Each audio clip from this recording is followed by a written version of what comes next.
In the tropics of Southeast Asia, on the island of Mindanao in the southern Philippines, lies one of the Earth's last great unexplored rainforests. For millions of years, the forest has flowed like an inland ocean across jagged mountains and down to the banks of shining rivers, covering the steep slopes and deep valleys with dense jungle.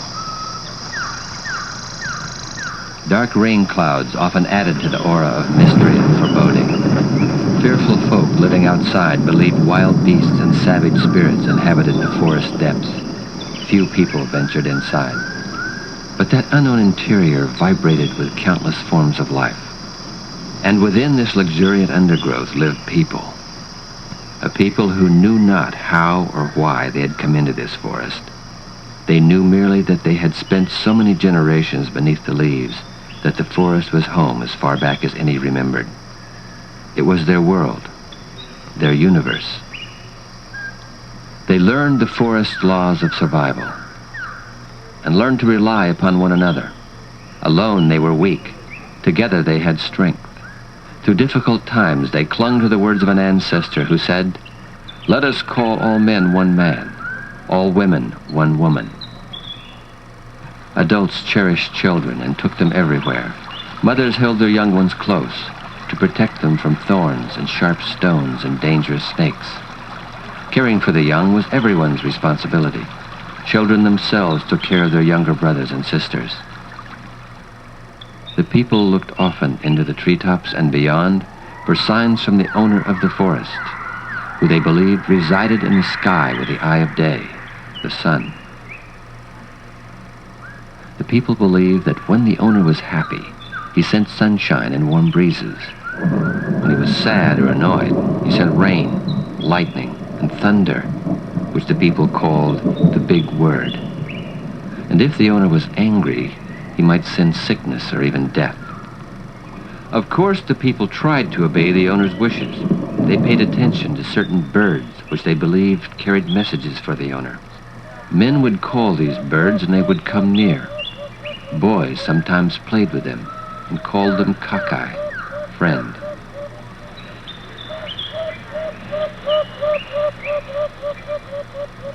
The people were intimately linked to the forest, living in harmony with the animals and plants, all of them created by a great power beyond even the owner, beyond, the unknowable. One group of people was especially grateful for the creation of a valley with 3 caves. Their ancestors had found the place, and ever since this group had called it home. The caves were on a mountainside, above a stream that flowed through the valley. They called the place Tasaday. And because the word for people was Ta, they were called the Tasaday, the people of the place upstream. 2 other groups had special places in the forest and were called the Tasafang and Sanduka. Marriage was always arranged between persons of different groups. The men remained in their birthplaces, and the young women moved. Married couples were strictly monogamous, the Tasaday said, and stayed together until their hair turns white. The Tasaday had several married couples, and with their children the group usually totaled about 30, all gathered in the highest and driest cave where they could watch the endless panorama of forest life. In evenings they talked of the day's events and what to do tomorrow, and at night they slept near a fire on the rocky floor. Children liked to climb the bamboo and rattan that laced the main cave's mouth. The boys were careful, not only to avoid falling, but also to avoid damaging the vines. Such damage could displease the owner and bring rain. In fine weather, families went into the forest to gather food. A boy riding on his father's shoulders could pluck a flower and nibble the sweet petals while the man dug into a tart ginger fruit. Flower petals sometimes were pasted on a youngster's face. Just for fun, the Tasaday said. Gatherers looked for figs and nuts, berries, certain mushrooms, and tasty roots. In gathering these foods, the Tasaday took care not to destroy the parent plant so it would continue growing, nor did they harm the birds and the butterflies, the deer and the monkey. The Tasaday's respect for these forms of life reflected their idea of themselves as part of nature, in harmony with it, not imposing their will upon it.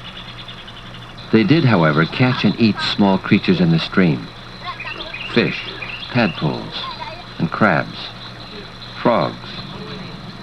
The Tasaday said frogs were the largest animals they ever killed. A man hit a frog with his open palm, then dropped it into a leaf rolled into a cone. After an hour or two of gathering, the group would evaluate the catch, quitting when enough had been collected to feed everyone at the caves, where the morsels would be wrapped in leaves and cooked in a fire. To make fire, men took turns spinning the tip of a slender stick into a flat piece of wood. Another important accomplishment was making tools of stone.